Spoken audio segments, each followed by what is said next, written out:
나의 주 나의 참 소망이신 하나님 아버지, 우리가 하나님께 간구할 수 있고 또 하나님의 그 말씀을 통하여 우리가 또 지혜와 또 구원의 또 소망을 또 얻고 하나님과 교통할 수 있는 하나님의 또 자녀가 된 것을 감사드립니다. 하나님은 기도하는 자의 편이 되어주시고 또 우리가 어떤 기도든지 간절히 또 진실하게 기도하면 하나님은 응답의 복을 주시는 사랑의 아버지인 것을 또 믿습니다. 이번 한 주간도 하나님의 은혜 아래 우리 성도들 모든 일거수일투족 하나님께서 다 관여해 주시고 또 지켜주시고 우리를 이끌어가 주신 것을 또 믿사오니 감사함으로 우리는 기도할 뿐입니다. 마음에 여러 근심거리들이 또 찾아올 때 낙심하지 말게 해주시고 그런 스트레스를 받고 두려워하는 것이 아니라 언제 하나님은 나의 그 아버지라는 사실을 또 기억하고 우리가 어디에서든지 간절히 또 구하게 해주시고 특별히 또 새벽에 나와서 기도할 때 또 각절의 은총을 더하여 주시옵소서. 우리 성도들 또 하나님의 그 은혜로 말미암아 성령에 늘 감동이 있고 영성 있는 삶을 또 살게 해주시고 특별히 또 7월 5일은 우리 교회에서 한 영혼도 초청주일로 또 드리고자 하오니 하나님 또 지역 주민들 그 영혼들을 하나님 또 만나게 해주시고 또 하나님께서 주님의 교회로 보내주시옵소서. 예수님의 이름으로 기도하옵나이다. 아멘. 442장입니다.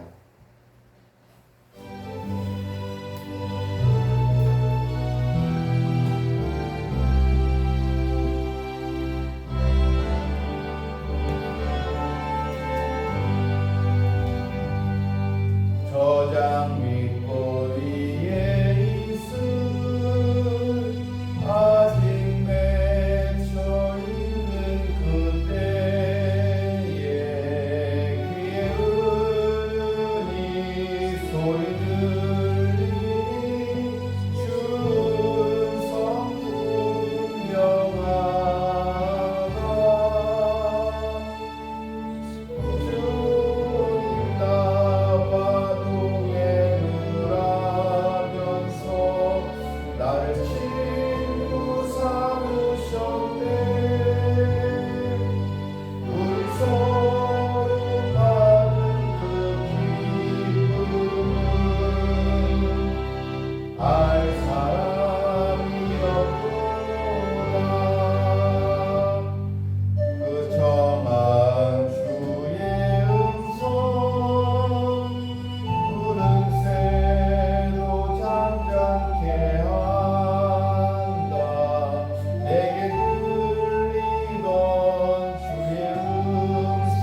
시편 136편 11절부터 20절 말씀입니다. 이스라엘을 그들 중에서 인도하여 내신 이에게 감사하라. 그 인자하심이 영원함이로다. 강한 손과 펴신 팔로 인도하여 내신 이에게 감사하라. 그 인자하심이 영원함이로다. 홍해를 가르신 이에게 감사하라. 그 인자하심이 영원함이로다. 이스라엘을 그 가운데로 통과하게 하신 이에게 감사하라. 그 인자하심이 영원함이로다. 바로와 그의 군대를 홍해에 엎드려 들으신 이에게 감사하라. 그 인자하심이 영원함이로다.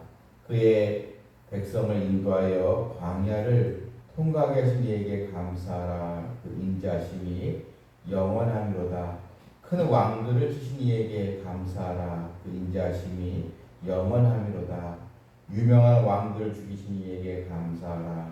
그 인자하심이 영원함이로다. 아모리인의 왕 시온을 죽이신 이에게 감사하라. 그 인자하심이 영원함이로다. 바산왕 옥을 죽이신 이에게 감사하라.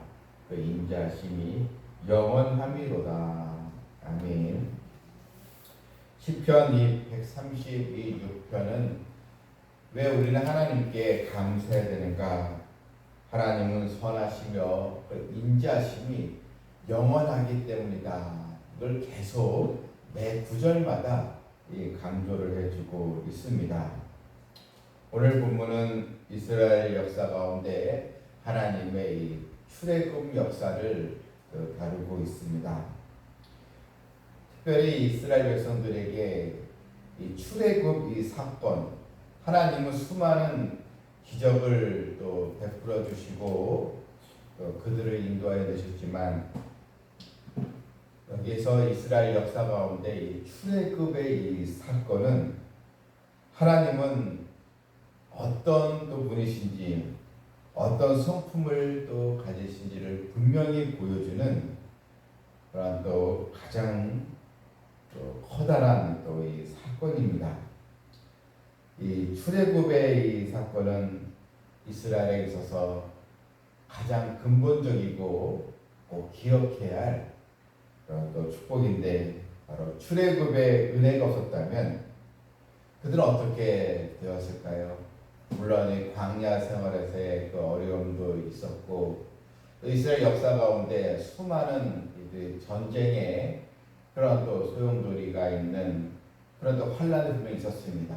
그런데 바로 이 출애굽의 역사가 없었다면 계속 그 민족은 애굽의 그 노예로 계속 전락되면서 결국 소망도 없고 나라도 없는 그런 민족이 분명히 되었을 것입니다. 근데 하나님께서 이 이스라엘의 민족을 출애굽을 시켜서 자유의 땅, 젖과 꿀이 흐르는 가나안 땅으로 인도하셔서 그 민족이 하나님의 은혜 아래 거하도록 하나님은 인도하여 주셨다는 것입니다. 이스라엘 백성은 하나님께서 어떻게 우리를 구원하시는지를 보여주는 샘플 사건입니다. 바로 우리에게도 하나님의 가장 큰 축복, 우리 또 인생 역사의 가장 큰 이 사건은 무엇입니까? 바로 하나님이 나를 죄악에서 구출해 주셨다는 이 구원의 은총. 우리 이 구원의 은총에 늘 감사하면서 믿음으로 하나님을 우리는 경외해야 하는 것입니다. 우리도 이스라엘 백성들 같이 이 사망의 노예에서 하나님은 나를 진리 안에서 자유를 누릴 수 있도록 나를 하나님의 백성으로 하늘에 속한 자녀로 나를 불러 주신 것입니다. 하나님은 이스라엘의 역사를, 또 이스라엘의 이 가나안 땅을 향한 진군이 있을 때 이 방해하는 세력들을 다 모조리 그들을 멸망시켰습니다. 그래서 바로의 이 군대를 홍해에 다 엎드려뜨리게 하시고, 또 광야를 또 통과하게 하시고, 또한 바산왕 또 또 아모리 왕 시온, 이 왕들은 이 광야에서 이스라엘을 계속 가나안을 가지 못하도록 막았던 이 왕들인데 하나님 이들을 다 멸망을 시켰던 것입니다. 특별히 이스라엘들의 광야의 이 생활 여정은 사실 힘든 여정이었습니다. 그럼에도 불구하고 하나님은 광야 40년간의 그 과정을 백성들이 다 통과할 수 있도록 인도하시고 결국은 가나안 땅으로 들여 보내신 것입니다. 우리에게도 우리의 가나안 땅은 바로 하늘나라, 하나님의 그 나라로 우리가 가게 될 것이고, 이 세상은 마치 우리가 광야 생활을 통과하는 그런 삶의 여정인 것입니다. 이 땅에서 우리가 살아갈 여러 위험과 또 나를 위협하는 그런 일들이 여러 있습니다. 때로는 원치 않는 일이 생기고 또 불안과 또 두려움의 일들이 생깁니다. 하지만 하나님 끝까지 나를 이 광야의 세상을 통과하게 하여 주실 것입니다. 하나님의 약속의 말씀을 더 기억해야 되겠습니다. 그래서 너희를 인도하신 하나님, 바로 이 하나님의 은혜를 기억하며 감사를 하라는 것입니다. 우리가 힘든 이 삶에서 헤어나올 수 있는 유일한 그런 길은 바로 감사의 신앙입니다. 나는 누구였던가? 죄악의 노예로 있었던, 또한 소망이 없고 늘 사망의 그늘에 앉아 있고 또 영원한 멸망으로 가고 있던 나를 하나님께서 붙들어 주시고 나를 구원의 길로 인도해 주신 그 구원의 은총, 이 은혜를 항상 우리가 기억하고 오늘도 하나님의 약속의 말씀을 따라 믿음으로 또 전진하며 이 세상에서 늘 주님과 동행하는 하나님의 백성 되기를 주님의 이름으로 축원합니다. 네. 하늘에 계신 우리 아버지여, 이름이 거룩히 여김을 받으시오며 나라가 임하시오며 뜻이 하늘에서 이룬 것 같이 땅에서도 이루어지이다. 오늘 우리에게 용할 양식을 주시옵고 우리가 우리에게 죄 지은 자를 사하여 준 것 같이 우리 죄를 사하여 주시옵고 우리를 시험에 들게 하지 마시옵고 다만 악에서 구하시옵소서. 나라와 권세와 영광이 아버지께 영원히 싸움나이다. 아멘. 구원의 은총에 감사하며 하나님의 선하심과 인자하심을 늘 사모하는 백성 되기를 기도합니다.